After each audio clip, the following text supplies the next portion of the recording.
வணக்கம். இன்னைக்கு என்ன பார்க்க போறோம்னா வாழைக்காய் சிப்ஸ் எப்படி போடுறதுன்னு பார்க்கலாம். இதுக்கு செய்ய தேவையான பொருட்கள் என்னென்னா வாழைக்காய் நான் 4 எடுத்துருக்கேன். எண்ணெய் பொரிக்க தேவையான அளவு எடுத்துக்கிறேன். தனி மிளகாய் தூள் தேவையான அளவு, இது நாங்கள் வீட்டில் அரைச்சது எடுத்துருக்கேன். உப்பு தேவையான அளவு. இப்போ செய்ய ஸ்டார்ட் பண்ணலாம். இந்த போல் சிப்ஸ் கட்டை வச்சு நைஸாக செத்திக்கோங்க.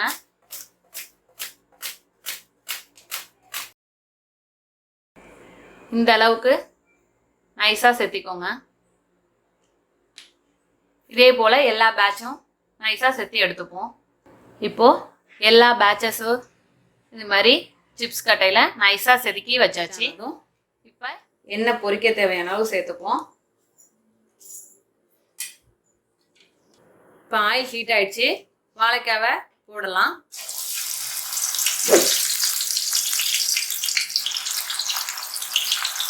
இது போல் ஒன்று ஒன்றா தனித்தனியாக போடணும். இதெல்லாம் சேர்த்து போட்டோம்னா ஒரு பக்கம் வெந்திருக்கும், ஒரு பக்கம் வேகாமல் இருக்கும். அதனால் தனித்தனியாக முடிஞ்ச வரைக்கும் தனித்தனியாக எடுத்து போடணும்.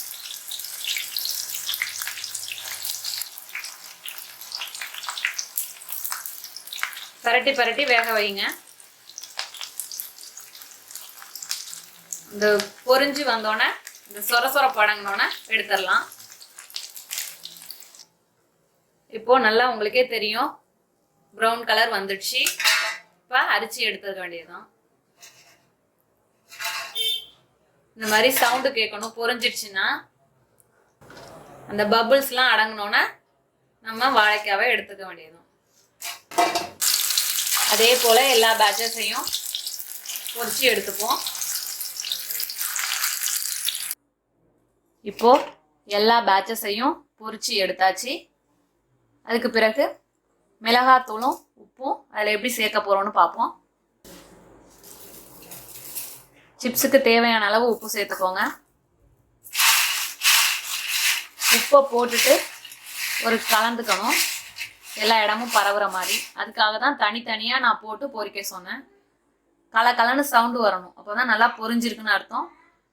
இந்த ப்ரௌன் கலருக்கும் முன்னாடி ஸ்டேஜில் எடுத்துடணும் பொரிச்சு எடுக்கிறப்ப. இது வீட்டில் அரைச்ச மிளகாய் தூள் லைட்டாக தான் சேர்க்குறோம். அதுவே நல்லாயிருக்கும். கலர் கம்மியாக இருந்தாலும் காரம் நல்லாயிருக்கும். எந்த ஒரு கெமிக்கலும் சேர்க்காமல் இருக்கிறனால இது டேஸ்டாக இருக்கும்.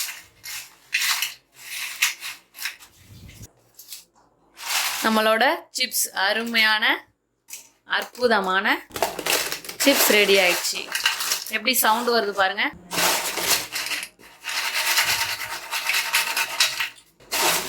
இந்த போல் நீங்களும் உங்கள் வீட்டில் இதே அளவுக்கு ட்ரை பண்ணி பாருங்கள். பார்த்துட்டு எப்படி வந்துச்சுன்னு கமெண்ட்டில் சொல்லுங்கள்.